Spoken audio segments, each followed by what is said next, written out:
I hope this is going to be the best game of the day because it should be on paper. And I want Liquid to have bounced back from yesterday.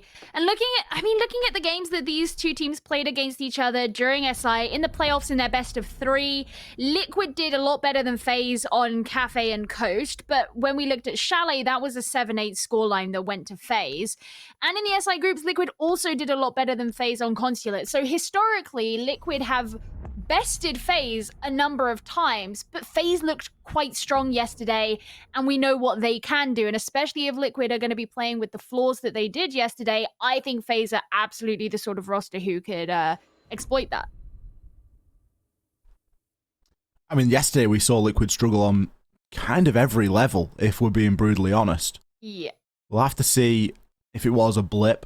Also, if Liquid lose 7-1 to FaZe today, it means their last 3 games in the BR6 would have been 7-1 losses to the other 3 top 4 teams.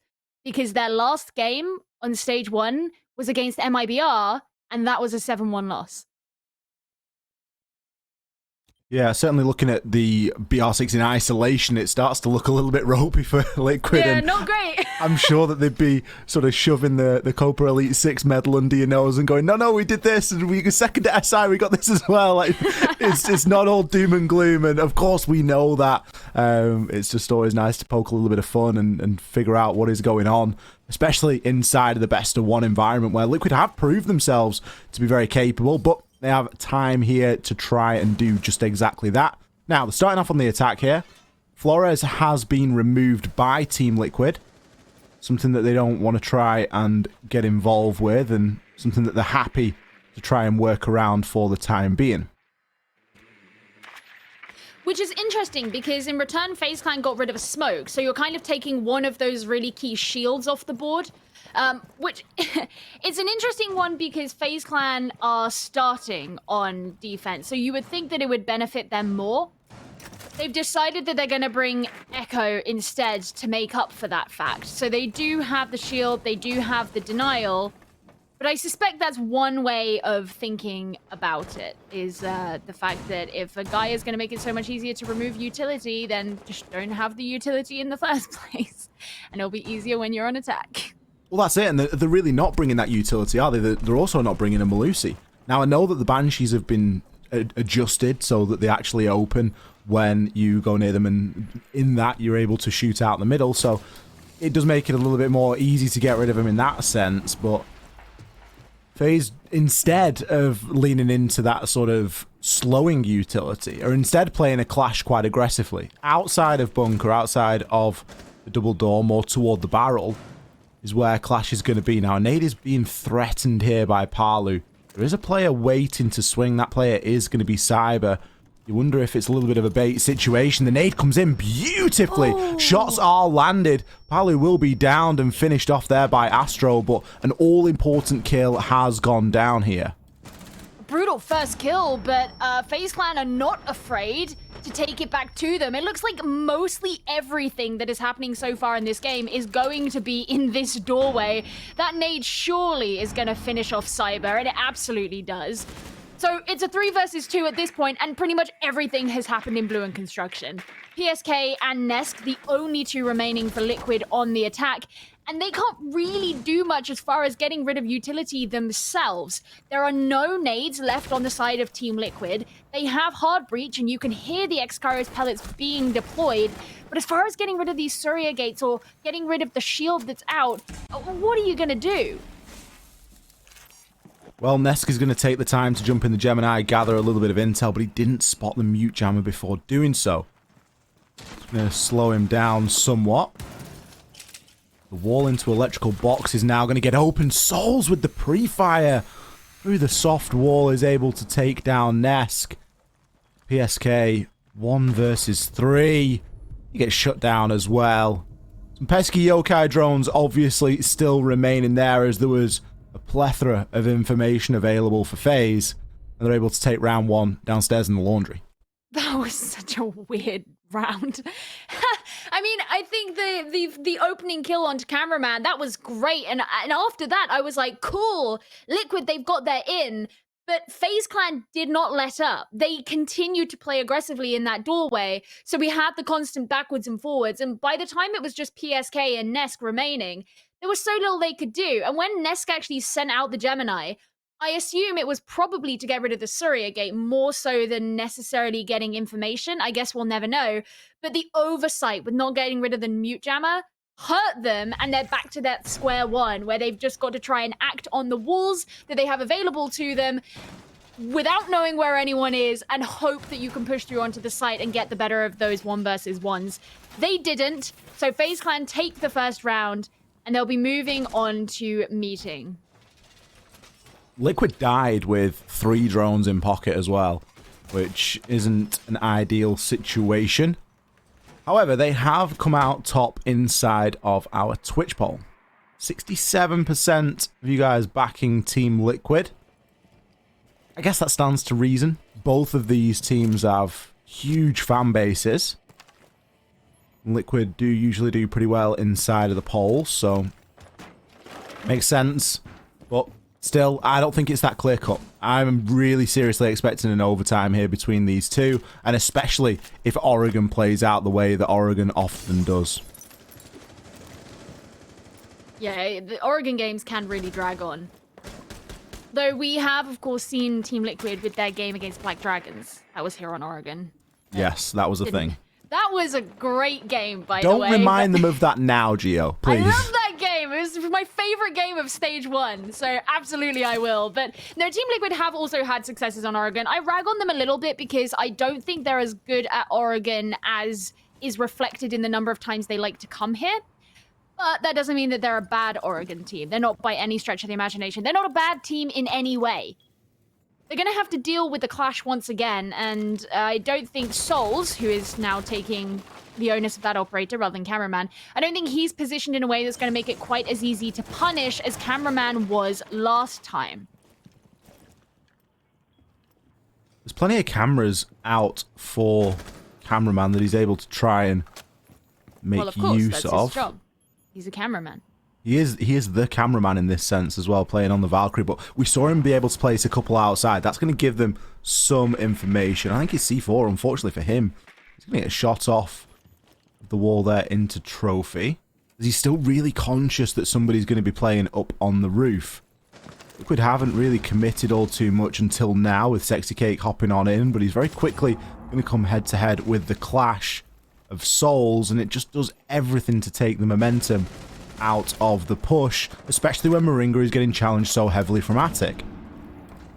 Harley's going to be the first one to fall, and a C4 onto Moringa ensures he's down.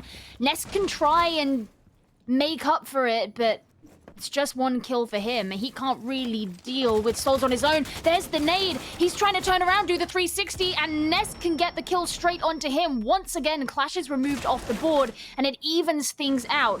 Cameraman is still over in Attic, not really a part of the fray, and at some point that could end up hurting them. Ooh, I love that. I like that. The little diffuser throw over into the hatch, get it down on into the site. Imagine if you could plant it first and then do that. Now we're talking. Instead, kills are going to come through from Nesk, as the diffuser is going to be on the site. Now, we say we like it, but what's going to happen now? Nesk has to drop through. He's going to be able to find himself yet another frag. He's on for an ace here inside of this round. And there's every possibility that he's going to be able to get it. Sexkate's going to be trying to get the plant down. Cyber pushes on through, and there it is. An ace from Nesk on Oregon. It's quite a duo at this moment in time. Very well known for popping off on this map. He's starting today just the same way. I was thinking that. I was thinking that the that also did happen in the Black Dragons game. It did. The one that we always see the clips of up in Attic. Yeah, it's kind of funny that clutch, which was probably one of the best clutches we saw in the entire, or the best attempts that we saw in the entirety of Stage 1, was out of a game that was just terrible.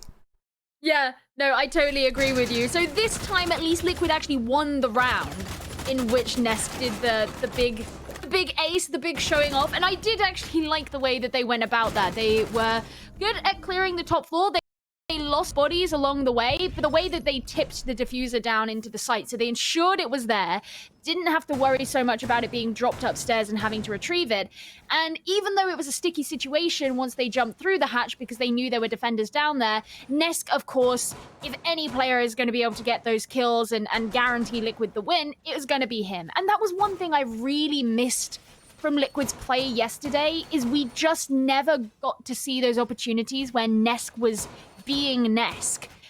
In a lot of cases, he was on his own. Many of his supporting teammates had been picked off before he had the opportunity to do anything.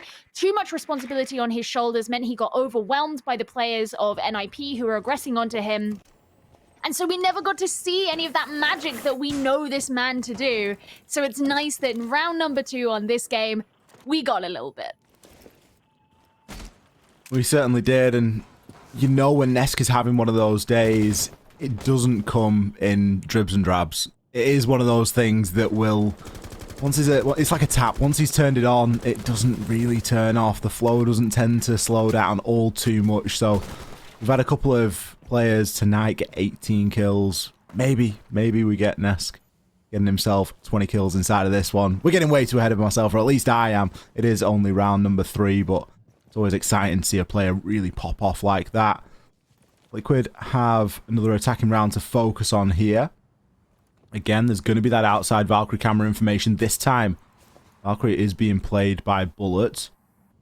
He's going to be upstairs, all the way up inside of tier 3. He's giving the game away there. Takes a cake finding the opener pretty much for free there over onto Cyber. Nothing lost in terms of gaining that kill. They've not even spent a single flashbang or anything to gain that frag. Looking to take control of the top of office. Well, they're going to be able to see directly where these players from Team Liquid jump in at the top of Small Tower because of the Maestro cam.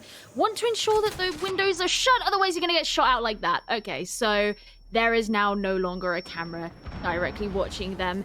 Vulcan shield gets popped, and Team Liquid shouldn't have to wait too long before they can get to work on the office floor and start opening that up above the site down below.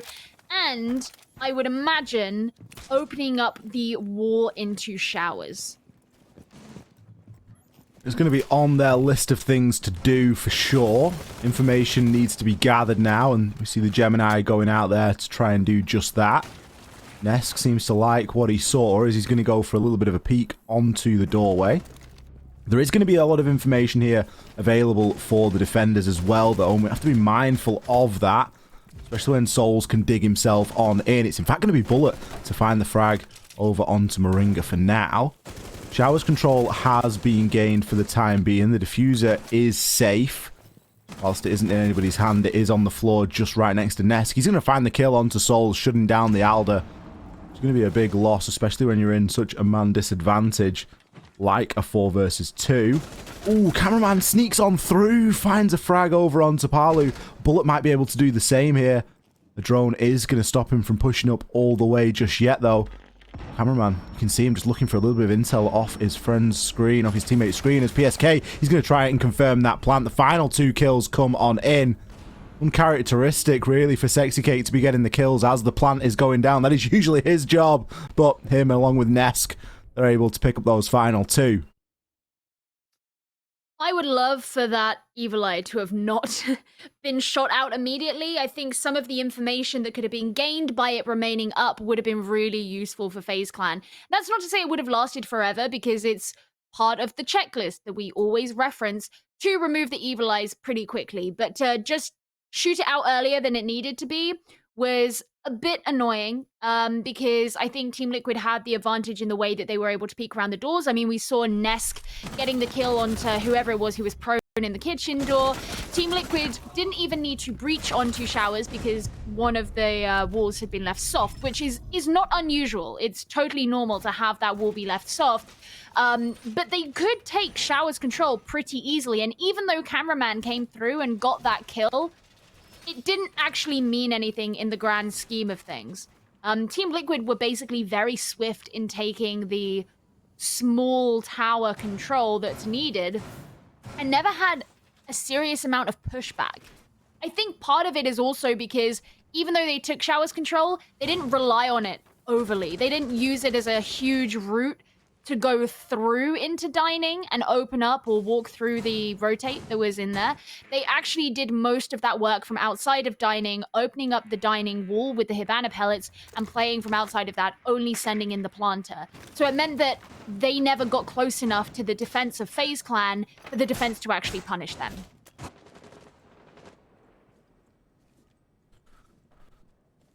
FaZe Clan going back downstairs now to laundry. A round that was quite scrappy, really, when we saw it back in round number 1. It was held aggressively by Souls on the Clash. This time, Cameraman is going to be playing on the Clash, as there is a bit of a operator switcheroo going on the side of FaZe at the moment. It doesn't look, at least, like the Clash, for the time being, is going to be playing as aggressively as it was previously. Also on the side of Liquid, a small change is that we don't have a Nook this time. There are only 4 grenades, not 6. The Sexy Cake has opted to bring the Twitch. Maybe for the smokes, maybe to try and assist a bit of a push on through. Because there's not really any pieces of defender utility that you're going to be looking to try and directly get rid of with the Twitch drone specifically. This is an entirely different, I want to say, approach. So far, anyway, there's nowhere near the same level of aggression that we saw in the first round, even though Cameraman, once again, is playing on Clash. It's not like FaZe Clan have really changed what they've brought along defensively, but we're not seeing this constant backwards and forwards in the blue and construction doorway.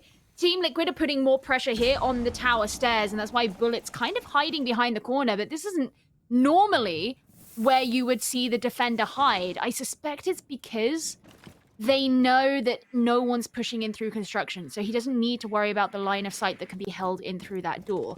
That could give him an edge. Team Liquid do walk too far down the stairs. Are we going to see the rare beast that is a freezer take? Nesk is certainly gathering plenty of information. Doesn't get to burn the surrogate before the Gemini is taken on out, and instead will take a chunk of damage himself as he exposes himself. Gets dropped down onto around 20 HP.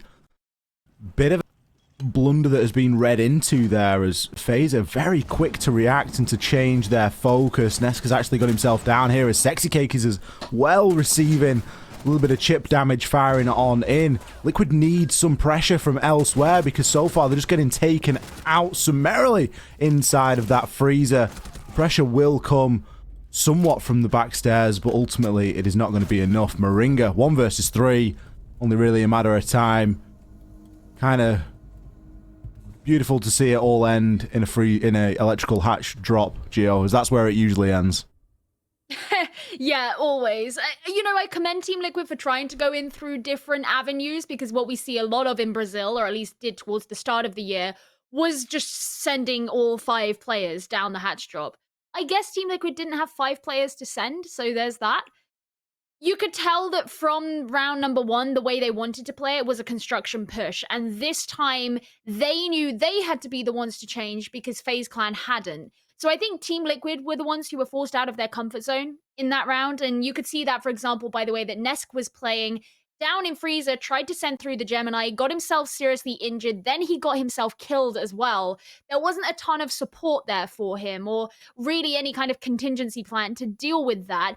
Instead, Team Liquid were just trying to move in through these different routes, got picked off, and not to say they didn't get picks themselves, because they absolutely did, but when you're then going in for the yeet down the electrical hatch, and you haven't cleared out, for example, construction or whatever, you're basically guaranteed to be jumping into their line of sight. So I think it was seriously Liquid who were pushed out of their comfort zone in that round.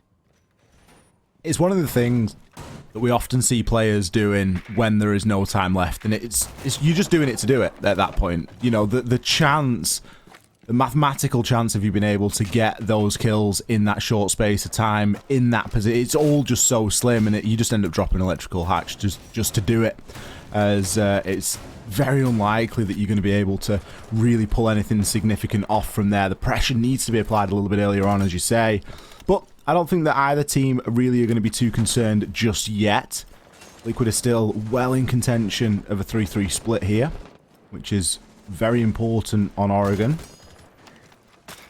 It gives you that chance on your attacks on your defenses, sorry, to just come away with an equal share of the spoils, and all of a sudden you're in contention for that match point. So as long as they continue on the way that they have started, particularly when attacking onto this top floor, it has been something they've found success doing. I'm super interested in Astro's decision to bring Oryx. I think that this could be a good opportunity to, if you have him downstairs and he can jump up into the kids' site, for example, towards the end, especially at a time where Team Liquid think they have control of it, that could be disruptive. The problem that we see with Oryxes a lot of the time is they don't last long enough to actually be able to execute on the plan. So I don't want to speak too soon as if this is going to be some monumental change to the way that it's played, but it's certainly something that could happen, especially given the way that we know Team Liquid like to take control of those parts of the top floor. So far, Team Liquid haven't really taken control of anything. They're still in the early stages of this round where they're trying to clear out some utility, trying to pave the way forward before they actually commit. Moringa has got himself into Armory and he's joined by Sexy Cake, so slowly but surely they are starting to mount a little bit of an approach. Oryx is in position there to jump up into security, but doesn't really give him much more than just going up freezer stairs anyway. Instead, just going to make that rotation. You're really looking for that sort of hero play with the Oryx, I always think. You're looking for someone to come in from absolutely nowhere and sweep on through and pick up a load of kills, and sometimes you kind of better to have that player inside of the site. Cyber trying to make that rotation back on in. Moringa is going to be able to take out Astro, as he did try and get himself, well, he did get himself up into Armory. Eventually did get taken on down. So both flanks there really not coming to anything from FaZe. Bullet going to attempt as well, but you can't keep trying the same old things. Only 2 defenders remain now inside of attic and dormitories. It's only going to be a matter of time until they are pushed. The plant now starting to go down. Soul's going to be able to find one. There could be a yokai drone here that's going to give a bit of information, but he's not going to have the space to jump on in and do anything about it. Soul's 1 versus 3. Still relatively doable, depending on the post plant that is going to be set up here by Liquid. That reinforced wall is going to be a bit of a nightmare, and a crossfire has already been established. Moringa, the player, to pick up that final kill. As Team Liquid, they make it 3-2. Kind of crazy as well that this was the first round in this game where a successful plant has been made, especially as we know that Team Liquid typically play very objective-based.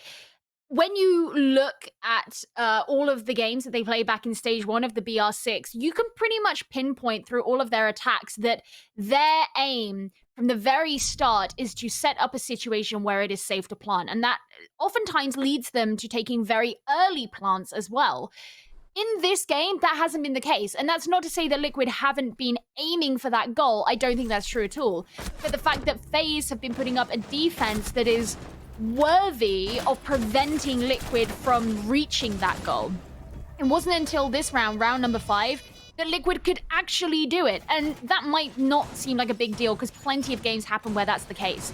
But I just find it kind of notable given the way that we know that Liquid like to play and the fact that it's taken them this long here against FaZe Clan. I think the notable thing about the plants has been that it hasn't been Sexy Cake that's been getting them down. It's actually been PSK, which is kind of strange because if you think about just planting in Siege in general and then start to hone that into BR6, Team Liquid, all you can think of is Sexy Cake. He is the player with the most plants inside of Stage 1. I think he was up and around 20 odd plants. It might have been 19, 20, something like that. That springs to mind. It was a lot, basically. Main planter on the side of Liquid, and in the past couple of rounds where we've not only seen the plant go down, but the plant attempted, and more importantly, Sexy Cake still alive, he hasn't been the one that's been sat there pressing F. Now, he does have control of the diffuser, but that hasn't been how it's been happening in the late round. Wasn't it PSK who historically did a lot of the planting for Team Liquid? Like, if you look at the BR6 last year, I think PSK took a lot of that role on, switched it over to Sexy Cake for whatever reason it was. So it's not like giving it to Nesk, for example, where you'd be like, okay, what the hell is going on here? But it is interesting that that change has happened. Sexy Cake isn't playing a lot of the hard breach. He's not doing a lot of the hard support roles like planting, which is something that recently, as you're saying, we have not known Team Liquid to be doing. They've kind of gone back to where they used to like things being. We'll have to see if it's a change that sticks or if it is just something that is one of those things that it's happening this way at the moment and it's just circumstantial and we're maybe just looking for something that isn't really there. It's going to be something that takes a good couple of games to really figure out if that is the case or not. But for the time being, last round as the sides currently sit, attacking onto this top floor again, you've kind of got to worry for FaZe. Now, last time they got picked off quite heavily when they were trying to make rotations back onto site. Liquid didn't really commit to clearing that roam game all too much, and it looks as though that's exactly what's happening here and now. Again, 2 quickfire opening kills make it 3 as Moringa makes a big entry on through into Attic. PSK bringing down the final player. 4-2 split on attack here for Team Liquid. Ooh, if you're FaZe Clan, that's gonna sting, especially given that you returned back to the same site because Liquid won it previously and it didn't actually work. And usually, you, other than on a very, very select few maps, you don't want to be going into your attacking half on the back foot. And not to mention, of course, that FaZe Clan, I believe, let me check. Oh no, I was going to say FaZe Clan did the ban that's going to hurt the attacking half the most. It was Liquid who banned Flores. The Thatcher ban, of course, is going to hurt, but FaZe Clan won't have Flores available to them, which they may have otherwise looked to bring. They'll have to do something a bit more classic, traditional. I mean, they're going for a very smoky push this time, because they brought Thermite. I'm assuming they brought the smokes on Thermite. And they're bringing along Capital as well. I would assume that if they're bringing Thermite, then they're probably going to be going for a construction push because you can actually access the walls that you would like to open there. I'm trying to think if there is a better option than that, but what do you think? I think it speaks to FaZe are expecting Team Liquid to go top floor first. Oh, that's, yeah. Sure, you could bring the Thermite and it could work for multiple sites inside of Oregon, but typically you would be really looking toward bringing him on that top floor. It's going to bring the smoke, so it isn't the end of the world. It has that little bit of pushing power, and with the Capital as well, you have that disruption that you're going to be able to make use of to get yourself on in. Maybe just a little bit debated there in terms of the site choice. We'll have to see if it affects them or if Astro all of a sudden starts to beeline for a particular wall to try and get open. Most likely, for the meantime, those exothermic charges are going to be placed onto hatches. PSK gets away quite fortunately there, as a nade was attempted. Couple nades still left, nothing really to worry about here for FaZe. They do have some players up in kitchen to deal with, though. Yeah, they are going to have to do this room clear properly. And Moringa is at the top of the freezer stairs as well, looking out. But Sexy Cake is the one to get the first kill onto Bullet. So that's the Zephyr being taken down from FaZe Clan. Some of that utility removal, the option of which has been removed a bit. FaZe Clan are still committing to this kind of top floor in. You know, especially with Cameraman just opening up big window as well. I assume he's going to be jumping into the top floor too. I think it's smart, given that they're expecting Team Liquid to be very much off-site. It just means a lot of time has to be expended, basically entirely away from the site. Maybe looking to make some kind of freezer push after just surveying the freezer hatch quite a bit. Cameraman's going to be sneaking down there, gets rid of the default camera, which was active, but it gives him the opportunity to drone.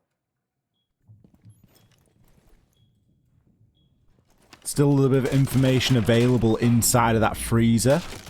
Astro is calling for walls to be opened. A lot of work going in on this top floor, and you kind of wonder what the ultimate goal is here for FaZe. Goo mines are going to be getting placed underneath that electrical hatch. Nades are going to start to come on in. There is going to be pressure from main stairs. That's going to be from Souls. His whereabouts is known, but he does have Capital's utility to try and make something happen with. And I guess more importantly at this point, he has the diffuser. Going to try and lay down some cover and some asphyxiating bolts. Moringa with a big C4 over onto Cyber. Going to do something to stop the push. Does anybody know that Moringa is going to be laid prone there inside of Freezer? Astro and Souls have actually got themselves entrenched here into Laundry. They're going to find a couple of frags. There was a team kill in the end there as well, which is unfortunate stuff. It's going to be Moringa to pick up that final kill. Team Liquid, they're going to take their first round of the defense. That could have gone to FaZe Clan as well. It was all in that very final gunfight that happened.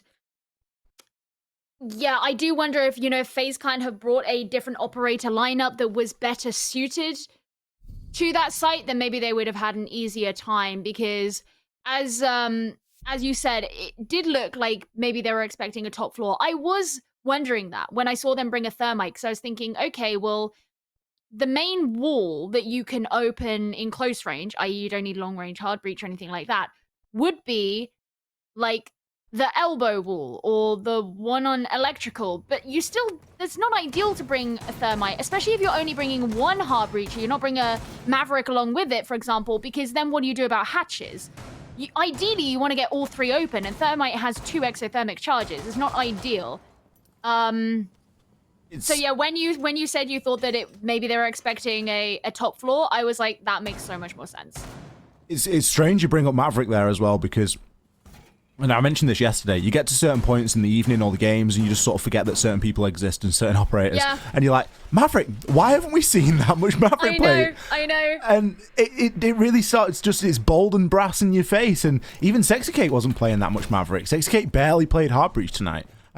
So kind of strange that we're not seeing it too much Maverick play. It all kind of stands to reason why FaZe have brought the exact same lineup here again, bar the Ash. Cyber now knowing that he's going to be working vertically likely with those breaching charges or have a certain plan for them. But again, I do want to see which wall Astro's going to be looking to try and get on open. And for me, typically, you can get away with bringing 2 hard breachers up to this top floor. You can get away with bringing the Maverick because you get a great gun and you get the nades and you get the blowtorch. I mean, we had this whole conversation yesterday about how Maverick is great for aggressing onto Attic. We just don't see Brazilian teams focus as much on Attic as we do in other regions. That doesn't mean it's never done. It's just not always a priority. The games room is very quickly opened by the exothermic charge. So there we go. There is the value from the thermite we were looking for. Nice. But one of the players from Team Liquid still present, very aggressive in there, looking for the pick. I'm sure they've backed off somewhat as Astro is right by the entrance, looking through into Attic. It becomes now largely about how well Liquid can operate with that wall open already. That wall got opened in record time, and Astro knew exactly what he was coming up against when he needed to try and get that open. He knew there was going to be limited denial on it if there even was a mute jammer there present. Now being able to cut the site in half, it really does give quite the advantage. Of course, with the addition of Souls' utility, which we're seeing primed and ready inside of Trophy, it could be quite deadly. Moringa is going to grab the kill over onto Astro, and he picks up the second onto Bullet. You can't just try and recover the diffuser like that. 5 versus 2. Cyber and Souls have to go big, but it's looking like it could be a flawless. Cyber's like, guys, I'm meant to be the entry. I need to come in first, but no, I'm going to be taken out last. Moringa picks up 3. Liquid, they put themselves on a match point. Big round. And I didn't expect to be in a position where we're on a 6-2 and Liquid are about to win. Not because I didn't believe that Liquid could do it, but because I didn't think FaZe Clan would be floundering this hard. There's a lot of questions about that previous round. Astro has the smokes and doesn't cut off the line of sight in Attic. Like, Souls has the utility and then deploys it, fair enough, but it wasn't necessarily in the right position. There was nobody pressuring Attic. There was no one pressuring really big window. There was no vertical. Like, there was a lot of things. Moringa being allowed to get 2 kills was the big sort of no-no there. Like, that happening just sealed the deal. It was round Liquid from that point. Well, if this next round is round Liquid, then they've got the entire series, and the whole thing about them coming back with a vengeance and making up for the mistakes of a pretty terrible game that they had yesterday will have come to fruition, and we will be considered geniuses forevermore. Well, I think it'll make up for our sort of slip up yesterday where we said that it was going to be a good game and it was a 7-1. Yeah, that's true. Now, it was still a good game, but it wasn't a close game. We said it was going to be a good, close game. It wasn't that. So, yeah, if this comes off now and Liquid are able to take it 7-2, we'll redeem ourselves somewhat, I think, Gio. I think so. I'll take that one. I'll take that win. Well, Team Liquid are going to be defending a third site. They're going down into meeting. This is a site that Team Liquid really, really like to defend, and they have a very specific way they like to play it. But given that we're seeing the slight role switches within the team compared to Stage 1, I'm wondering if they're still going to have everything done the same. You know, it was always Sexy Cake who'd play really close to the bomb chassis, make it very aggressive on the defense. Is it still going to be him who's positioned there? Are they going to have someone else there instead? Are they going to change up their approach entirely? Because that was always the Team Liquid way to play, is basically have people pushed up so close to the meeting wall that any attackers who opens it up has to walk in through a meat grinder if they hope to move into the site. It's a position that's typically played with the dock as well. PSK playing it on that bomb chassis usually has a dock to try and keep himself alive from the nades. But in this case, no dock, which isn't the end of the world. You can still get away with doing it with somebody else, especially Maestro, as he is a beefy boy. But you've got to try and still keep yourself alive and figure out where those nades are going to be coming from, just so you have a little bit more time maybe to get yourself out of action. Initially, the push is going to come from FaZe, and expecting it to be relatively flat. They really need to take control of Attic. They really need to take control and get that wall open, but initially their focuses are going to be elsewhere, taking down Nesk. But PSK! No, he finds himself too. Can he grab 3? Oh, just about misses the shot over onto Cameraman. Cameraman getting extremely fortunate there. Cyber now trying to push on through. Great nade tossed over into kids' dormitories. It isn't going to deal too much damage. Still, Attic control has now been gained. Cyber does have the diffuser in hand. He's going to have to try and juggle that down and maybe try and throw it down the hatch for one of the other players to really take an advantage of. There is going to be ping information coming out here as well. Palu, he's managed to retake into the hatch. He's going to be able to find himself a kill over onto Cyber. Cyber didn't drop the diffuser. Instead, he dropped himself. And now Palu has that vertical control and can continue to hold inside of the attic, knowing exactly where this diffuser is. He has to be conscious because there is enough time for him to be rotated onto.